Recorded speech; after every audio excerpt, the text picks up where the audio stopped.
Paper clipped to this dollar bill is a mystery card that's been folded into quarters and clipped. After removing the cards from the box and shuffling, also take out a magic marker and have a spectator sign one of the cards. First, for the selection, you riffle down till they say stop and you divide the pack at that point. I riffle, you say stop. Wherever they say stop, that's where you divide the pack in half and offer them their selection, in this case the 4 of hearts. I'm going to ask them for a 3-digit PIN number for a secret identification or security identification for the card. So they give me a 3-digit number. In this case, they've given me 341. 341 was their PIN number or their security number for this card. I also ask for them to sign the card so that the next time they see it, they'll know it's the exact same card. So they sign it any way they wish. And now you're going to lose the spectator's card with their PIN number and signature into the pack, simply by cutting the cards in half and leaving their card about halfway down. Somewhere it's in there. You can show them it's got to be in there somewhere. As a matter of fact, if you take a close look, I'll show you one at a time. There's a fan of cards there, but your card is not there. Another fan, your card's not there either. As a matter of fact, your card is gone because paper clipped to the dollar bill that was on the table the entire time was a folded up playing card, and believe it or not, your card, your PIN number with your signature was on the table the whole time. 341. First thing you want to do is to take a folded up playing card and glue it to one side of a dollar bill so it's stuck firmly in place. You then take a paper clip and add that to the dollar. You next bend one of the corners of the dollar bill upwards so whenever you go to pick it up off the table, you can pick it up very easily, just that one single layer. Now, instead of performing the Mercury card fold, I perform what I've called the turtle card fold because I do this card fold very slowly and in 2 different stages. By simply scoring the card with an X-Acto knife, the card is pre-scored, not the entire way through. But if I bend the card, you can see the line where it's been scored there, and if I bend it lengthwise, you can see the lines there. So you score the back of the card with an X-Acto knife so it doesn't show from the front. My force card I usually keep second from the bottom, so when I bring the cards out of the card case, I simply do a double undercut, bringing that 2 of hearts to the bottom and lay the deck on the table. I bring out the pen, asking them to sign a card.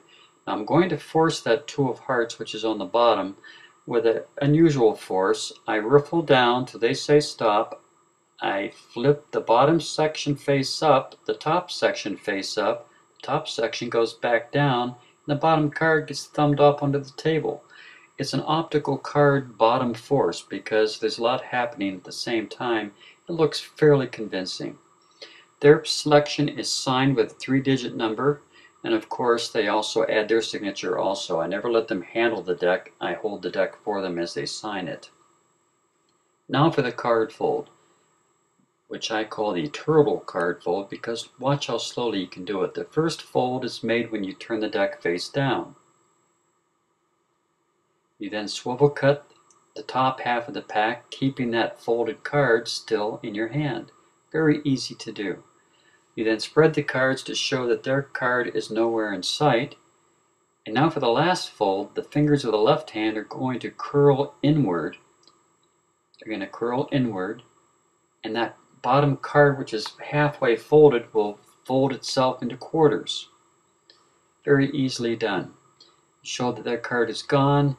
You press the entire deck back together again, the spread back together, and as you do, you're using your left fingers to curl inward, just like I was showing you there.